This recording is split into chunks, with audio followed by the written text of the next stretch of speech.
Welcome to the world united. Welcome to the world united. María Angeli tiene por ahí el video. Ahí está.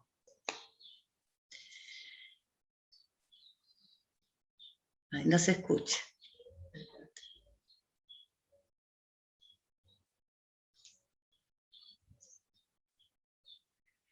No se escucha.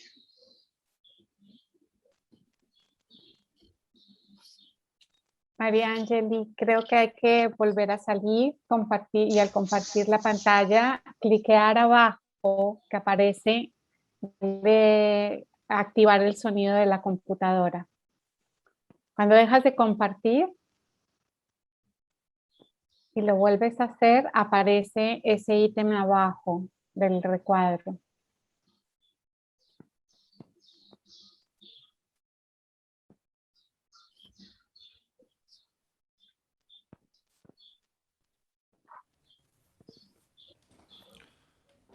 Buenas tardes, buenos días, o sea, cual sea la hora en que ustedes estén viendo este video, sean bienvenidos.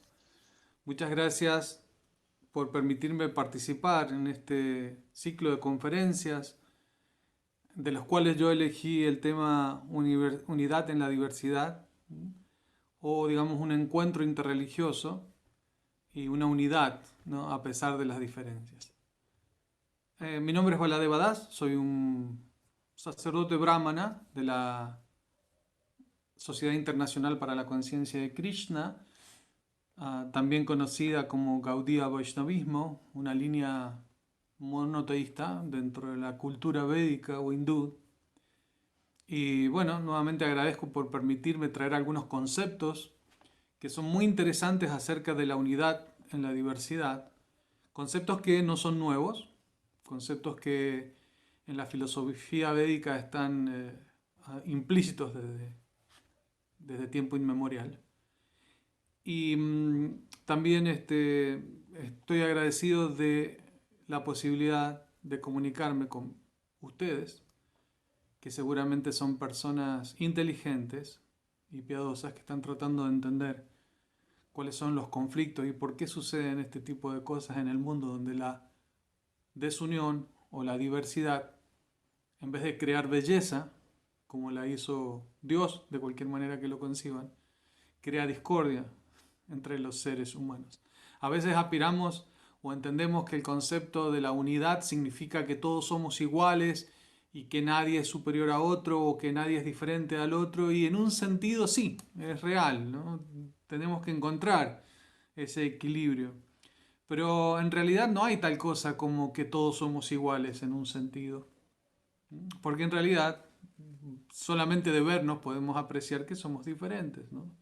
Nuestras caras son diferentes, nuestros ojos son diferentes, nuestras huellas dactilares son diferentes. Por lo tanto, si Dios creó, o la verdad absoluta, ¿no?, creó, manifestó esta variedad, ¿a qué se debe, ¿no?, que los seres humanos no podemos utilizar esa variedad como algo bello o como la posibilidad de aprender del diferente, del distinto, más que en realidad lo utilizamos como un factor de desunión que produce una ansiedad en la sociedad que la gente obviamente no quiere aceptar o no quiere vivenciar.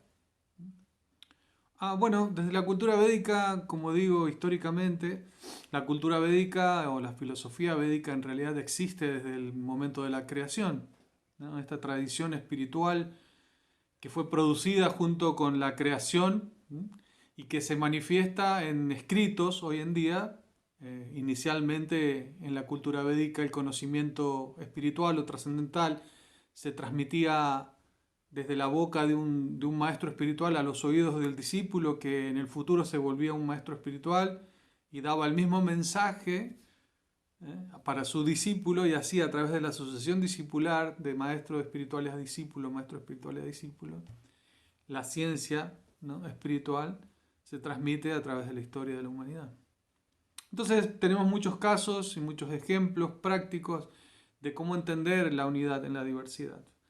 Este diálogo interreligioso o este diálogo inclusive interfe se puede dar en muchos aspectos, se puede dar en muchos niveles. Normalmente el nivel más conocido es el nivel en el que en el barrio, en la vecindad, siempre encontramos a alguna persona que practica una religión distinta, ¿no? Y inclusive abordamos a veces algunos temas desde las distintas perspectivas religiosas, filosóficas que cada uno tenemos. Entonces, puedo decir que el diálogo interreligioso se puede dar en ese nivel, ¿no? En el nivel del persona a persona, del amigo, del conocido, del barrio. Y después tenemos otro nivel que puede ser un nivel institucional, ¿no? En el cual el gobierno convoca a distintas expresiones religiosas, distintas tradiciones de fe para aunar un propósito en común, como por ejemplo la paz o el bienestar en general de la sociedad. Eso es como podríamos decir a nivel institucional. Y después podemos decir que hay un diálogo interreligioso más profundo entre practicantes de cada una de las disciplinas espirituales, en las que el nivel de diálogo se da a nivel teológico, ¿no? A nivel realizaciones, verdad, escrituras que avalan ciertos aspectos, ¿no? De las líneas teológicas de cada una de estas tradiciones.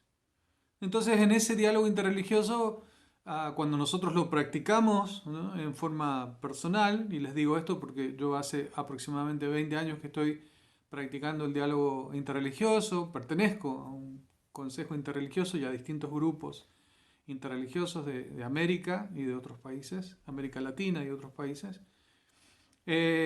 Podemos decir que naturalmente cuando tenemos la oportunidad de hacer ese diálogo, naturalmente en nosotros se promueve el deseo de convertir al otro a mi propia fe. O sea, yo a veces participo de un diálogo interreligioso entendiendo que las demás personas, ¿no? O los demás creyentes tienen que saber la verdad, ¿no? Que yo en realidad yo solo la tengo. Ese es el primer nivel por ahí podríamos decir, un diálogo interreligioso en la modalidad de la ignorancia, ¿no? Una cierta modalidad poco inclusiva, poco open-minded o poco de mentalidad abierta. Y otro nivel podríamos decir que se da cuando en esa misma actitud mía o en esa misma presencia de diálogo interreligioso y a través del tiempo y la práctica yo empiezo a ver ciertos elementos interesantes que en mi propia fe tienen una definición, pero los empiezo a encontrar también en otras tradiciones religiosas y ahí empiezo a entender que en realidad, bueno, no somos tan distintos.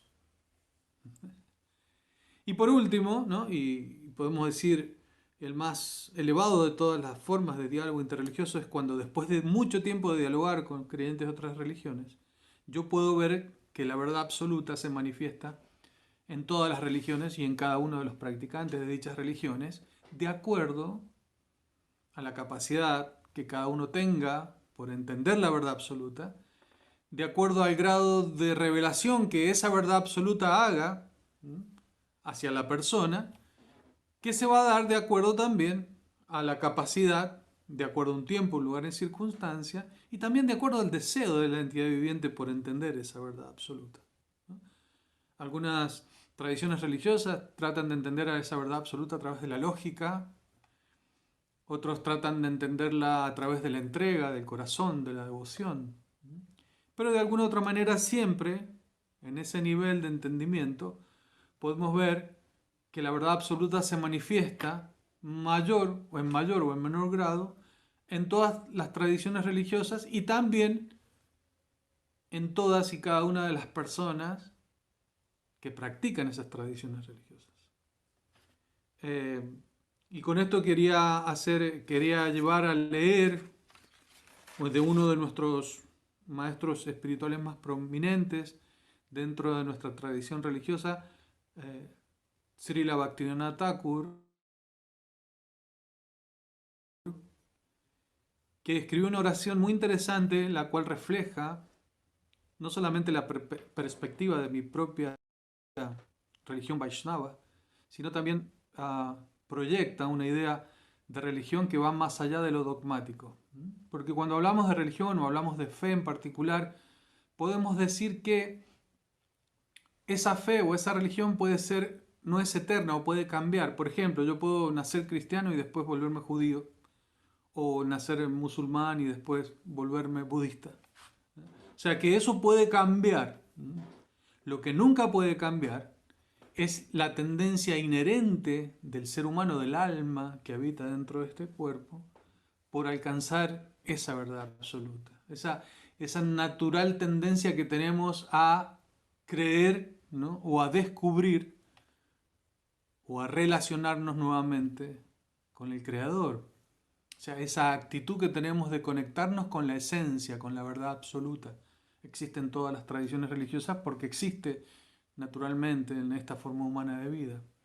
Entonces, como esa tendencia se proyecta en distintos dogmas, en distintas prácticas religiosas, puede cambiar. Lo que no cambia es esa cualidad o esa necesidad innata del ser humano de reconexión. Por lo tanto, ahí tenemos un punto en común que nos une a todos.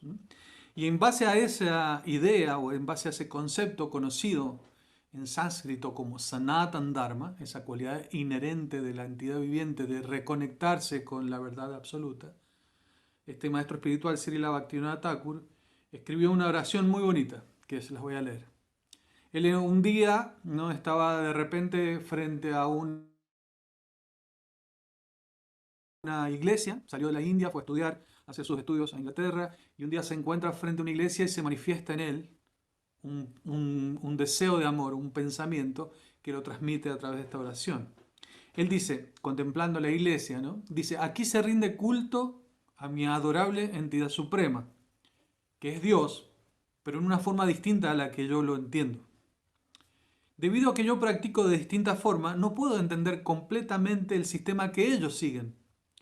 Pero al verlo, al ver este símbolo, ¿no?, que lo representa, siento un apego muy fuerte por mi sistema, por mi propio sistema, pero a la vez me postro y me posterno ante este símbolo tal y como lo veo ahora, que representa a mi Señor, y ofrezco mi oración al Señor, que ha adoptado este símbolo distinto,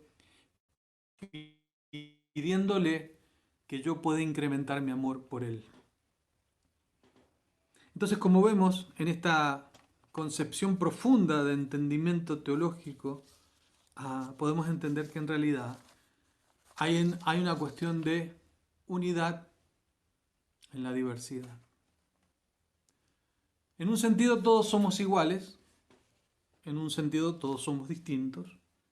Y esto es simple de entender con un ejemplo. Por ejemplo, yo puedo decir que el océano es una gran masa de agua y puedo apartar una gota de agua de ese océano y ver que en realidad hay una gran diferencia, ¿no? El océano es inconmensurable, mientras que la gota de agua es muy insignificante.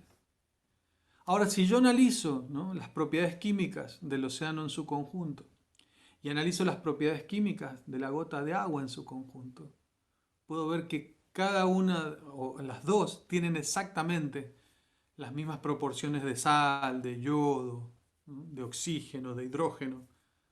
O sea que cualitativamente el mar y la gota son iguales, pero cuantitativamente son diferentes. Entonces, de la misma manera, esta filosofía, conocida en la tradición védica como Achintya Veda, Aveda Tattva, nos refleja este hecho de que somos iguales y a la vez somos diferentes. Cualitativamente somos iguales y cuantitativamente somos diferentes. Esa unidad en la diversidad refleja nuestra identidad cualitativa con la verdad absoluta y nuestra diferencia cuantitativa con la verdad absoluta. Y también refleja la diversidad que existe entre todas las entidades vivientes y las distintas prácticas religiosas, ¿no?, que se manifiestan en esta sociedad actual. En realidad, la verdad absoluta se manifiesta de acuerdo a un tiempo, un lugar y una circunstancia oportuna, y se manifiesta y se revela tanto a la sociedad y a las personas en particular, como las personas tengan la capacidad de entender. Y también como las personas tengan el deseo de abordar, de aceptar esa verdad absoluta, no importa cuál sea la tradición en la que tú estás religiendo. En realidad Dios es uno. No solamente tiene ilimitados nombres, sino que también se manifiesta de distintas maneras. La verdad absoluta es una. Sería, por ejemplo, nosotros tenemos el ejemplo del sol, ¿no? El sol es conocido en español como sol, en francés como soleil, en inglés se dice sun, en sánscrito se dice surya, ¿no? En quechua se dice inti, pero en realidad, a pesar de que la palabra que lo nombra, el sol, es distinta, el sol sigue siendo el mismo. ¿Eh? De la misma manera, la verdad absoluta puede tener muchos nombres, infinitos nombres, así como nosotros tenemos muchos nombres. ¿Qué decir de Dios? Él puede tener muchos nombres. Así que, ¿qué sentido tiene discutir, ¿no? O contender acerca del nombre de Dios? En realidad el nombre de Dios evoca muchos tipos de cualidades distintas, ¿no? Y esas cualidades, que son atributos omnipresentes, omnipotentes de esa verdad absoluta, se pueden manifestar también no solamente en diversidad de nombres, sino en diversidad de manifestaciones de esa verdad absoluta. Por ejemplo, en las escrituras védicas se dice Vadanti, hay un mantra muy importante en el Srimad Bhagavatam o el Bhagavatat Purana que dice Vadanti tatot vidas tatot jnana nadvayam brahmeti paramameti bhagavaniti sabyati. Esto significa que dice, los videntes de la verdad de todas las tradiciones espirituales han concluido que esta verdad absoluta, esta sustancia no dual, ¿no? Este algo al que todos aspiramos, tiene tres aspectos que son conocidos como Brahman, Paramatma y Bhagavan, ¿no? Cuando hablamos de Brahman o ese entendimiento o ese nivel de conciencia del entendimiento de la verdad absoluta, estamos hablando de que todo es Dios, ¿no? Todo lo que existe en realidad es parte de Dios, ¿no? Porque si hubiera algo de todo lo que existe que no fuera Dios, entonces Dios no sería tal. Por lo tanto, nosotros también somos una parte de esa totalidad. Como ya habíamos dicho, somos partes y porciones de esa totalidad cualitativamente iguales, pero cuantitativamente diferentes, ¿no? Mientras que la verdad absoluta comprende todo lo existente. Ese nivel de concepción energético acerca de que todo es Dios, ¿eh? O una concepción, podríamos decir, no personal de la divinidad, es esa comprensión Brahman, o es, digamos, el primer nivel de entendimiento acerca de la verdad absoluta. Los videntes después dicen, sí, pero además de esa forma de ver la verdad absoluta, de comprenderla, hay un aspecto diferenciado. Toda la energía es Dios, o la totalidad, la verdad absoluta, pero hay aspectos diferenciados, por ejemplo, las entidades vivientes, ¿no? La entidad viviente es distinta a una roca. Entonces podemos decir que hay materia inerte y materia viva, y a la vez se explica que en esa materia viva existe una porción plenaria de la verdad absoluta, conocida como Paramatma, el alma suprema. Inclusive la psicología hoy en día habla del super yo, la superconciencia, aparte del yo. Por lo tanto, en la filosofía védica se explica, ahí está el alma, o Atma, y Paramatma, o el alma suprema, en el corazón de cada entidad viviente. Por último, ¿no? La tercera comprensión de la verdad absoluta es que toda esa energía y todas esas formas de la verdad absoluta emanan de una persona. Esa es la concepción Bhagavan, ¿no? Que no solamente tiene atributos de energía que se expande por todo el universo, sino que también tiene atributos de relacionamiento amoroso. Por lo tanto, en cualquier tradición religiosa, ¿no?, en la que se exprese no solamente un deseo de entender la verdad absoluta y de aceptar la supremacía de la verdad absoluta, sino que también se incremente un aspecto de devoción, de tratar de reconectar, ¿no?, con esa persona que tiene esos atributos, se conoce como Bhagavan, o el tercer nivel de conciencia de la verdad absoluta. Entonces, esto básicamente lo digo porque cuando queremos hablar de unidad en la diversidad, tenemos que aceptar, ¿no?, que todas las tradiciones religiosas, en todas las tradiciones religiosas, la verdad absoluta se manifiesta. Y por lo tanto, en ese sentido, somos iguales. Qué aburrido sería un mundo en el que todos seamos iguales, en un sentido, ¿no? En realidad, lo más hermoso está que en la diversidad tenemos la posibilidad de aprender del otro. ¿Qué cosas hay en tu tradición religiosa que a mí me sirven para incrementar mi amor por mi Dios? Entonces, cuando nosotros entendemos el mundo de esa manera y vemos que toda la diversidad que Dios, de cualquier manera que lo concibas, ha creado, en realidad está ahí para que nosotros vivamos o vivenciamos una ilimitada forma de apreciar, valorar y disfrutar de la diversidad que la verdad absoluta nos ha puesto adelante en nuestra vida.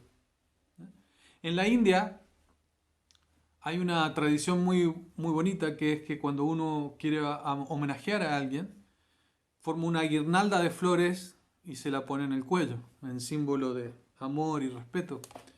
Y esa guirnalda de flores es más linda o más atractiva en medida que tiene más flores, con distintos colores, con distintos aromas. Y de la misma manera, cuando todas estas expresiones religiosas de amor hacia Dios se manifiestan en las distintas tradiciones religiosas, en realidad lo hermoso es que todos juntos formemos una guirnalda de flores como ofrenda a esa verdad absoluta o a ese Dios, ¿no?, al que queremos complacer, satisfacer o amar. Por lo tanto, no debería por qué haber ningún tipo de diferencias en las prácticas religiosas, ni tampoco la religión debe ser motivo para contiendas. En realidad, cuando hay religiones que contienden contra otras, eso no es verdadera religión. Es como dinero falso, parece dinero, pero no es dinero. Por lo tanto, religión que no tiene el ingrediente de aceptación del diferente, de apreciar la belleza de la variedad que Dios ha creado y de poder inclusive no solamente disfrutar de eso, sino utilizar eso para mi propia elevación espiritual, entonces eso habría que tener cuidado de si es verdadera religión o no. Verdadera religión significa unidad. Verdadera religión significa que esa tendencia natural que tenemos a querer reconectarnos con la verdad absoluta se manifiesta de distintas formas de acuerdo a nuestras capacidades. Así que bueno, obviamente esto es apenas ¿cómo podríamos decir? Un pequeño overview o un pequeño panorama de que nosotros podemos, desde nuestra conciencia espiritual y desde nuestras prácticas filosóficas de la conciencia de Krishna o del Vaishnavismo o del Bhakti Yoga, ¿no?, tenemos acerca de la unidad en la diversidad. Y los invito a todos, ¿no?, a que prueben, a que en sus propias vidas se vuelvan más introspectivos, de apreciar, ¿no?, en el distinto, en el diverso, algo, ¿no?, que a mí me promueva mejorar mi propia calidad de vida. En realidad, la diferencia no es un principio para la violencia. La diferencia es un principio para la paz, el amor y el trabajar todos en forma armónica.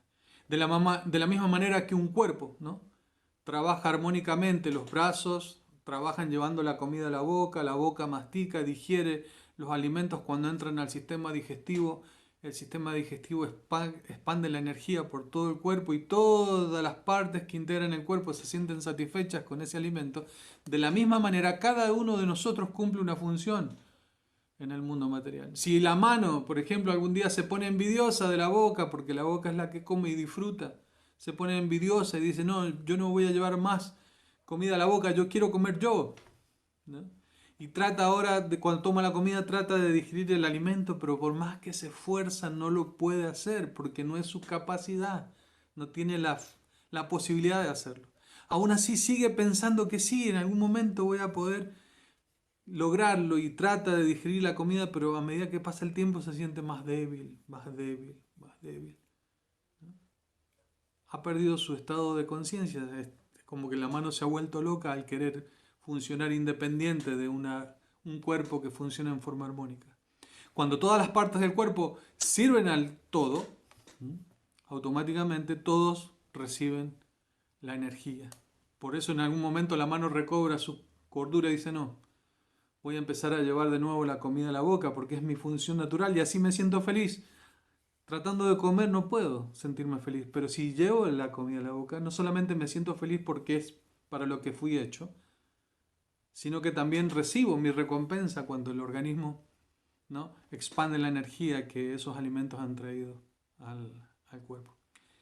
De la misma manera, nosotros tenemos que entender que en realidad todos funcionamos como un todo armónico y común, y que cuando nosotros nos ponemos envidiosos del otro, o estamos en una situación de poder y abusamos del diferente en vez de formar un complemento con el diferente, entonces ahí es donde se producen los problemas, que mal la gente entiende que es por culpa de la diferencia, cuando en realidad no es culpa de la diferencia, es culpa de mi forma de entender cómo utilizar la diferencia. Así que bueno, espero que esta pequeña charla haya servido como introducción para ustedes hacia el concepto de unidad en la diversidad. Obviamente esto es mucho más profundo de lo que he hablado. Y vuelvo nuevamente a agradecer la oportunidad que me han dado de poder charlar con ustedes. Muchas gracias. Hare Krishna.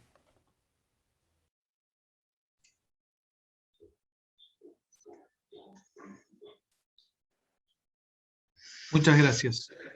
Hacía mucho que no veía una clase dada por mí mismo. Muchas gracias.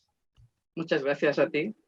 Y pediros perdón por los problemas que estamos teniendo en este primer encuentro. Hilda, si quieres decir algo, Sí, voy a... esto de... Claudia, voy a ver si consigo tu vídeo, que yo lo tengo preparado. Sí, esto de lo maravilloso que has dicho, ¿no? Esto de que uno no reconoce las acciones también de nuestro cuerpo, ¿no?, como un todo, y es increíble. Por eso cuando leí toda tu historia, yo dije, qué grande, ¿no? Porque cómo poner en un cuerpo, cómo poner en esas mentes esta conexión que ustedes están hablando, y como Liliana ponía con todo esta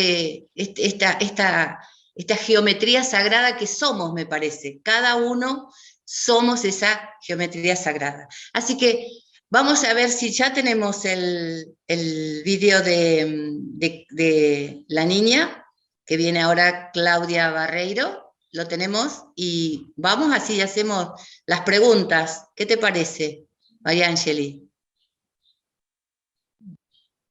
Un segundo, que voy a ver qué pasa, que no me engancha el de Claudia. Un momento, ¿eh?